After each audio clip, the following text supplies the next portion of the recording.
Howdy friends and family, thank you so much for joining me. This is the 8th video in the series I'm doing called In the Midst, and we are in the second section of this series all about joy.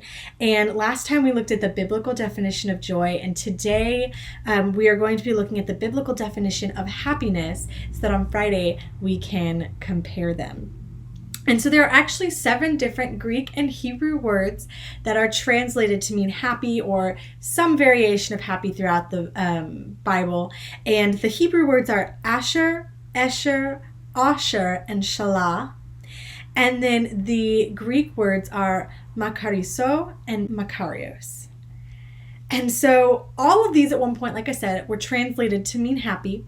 But 4 of them, asher, esher, makariso, and makarios, are actually translated as blessed. And except for makariso, the other 3 words, they're translated as blessed more often than they are as happy. So these words really have this meaning of being blessed. But what is being blessed? Being blessed is held in reverence, enjoying happiness. So it's putting someone up on this pedestal because of who they are, what they're doing, or what's happening to them.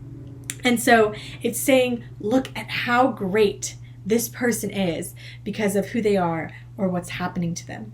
And so these words really have this underlying meaning of being blessed, of say people looking at them and saying, okay, because of this person is great. Like, look how amazing this is. But 2 of these words, asher and shalah, also have other meanings. Asher can also mean to go straight, so to advance or to progress. And shalah can mean successful, safety, prosperous, or being at rest. And so happiness, this biblical lexical meaning of happiness in Hebrew and Greek, is that we are prospering, we are blessed, we are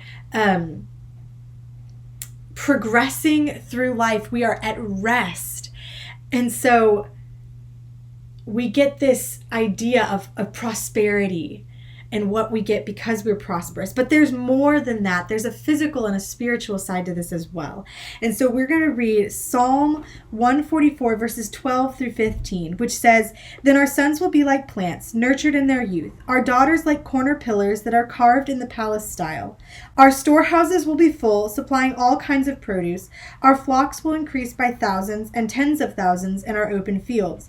Our cattle will be well fed. There will be no breach in the walls, no going into captivity, and no cry of lament in our public squares.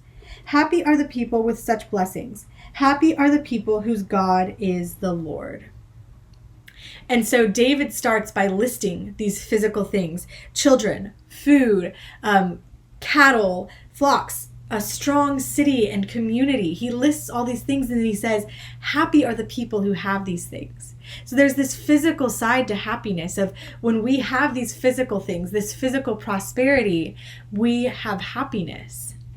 But there's also the spiritual side. He ends it by saying, happy is the one whose God is the Lord. So he's saying happy is the person who has God.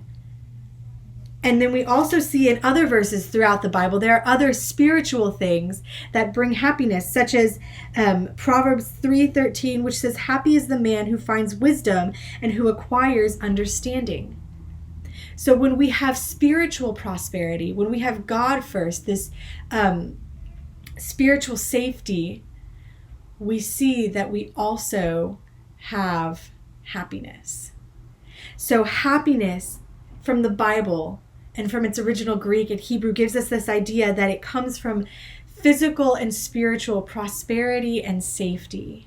And so in the next devotional, we are going to be comparing biblical happiness and biblical joy to see what true joy is while we are in the midst. If you're memorizing James 1, verses 2 through 4, this is your reminder to do that. Thank you so much for joining me, and I'll see you guys next time.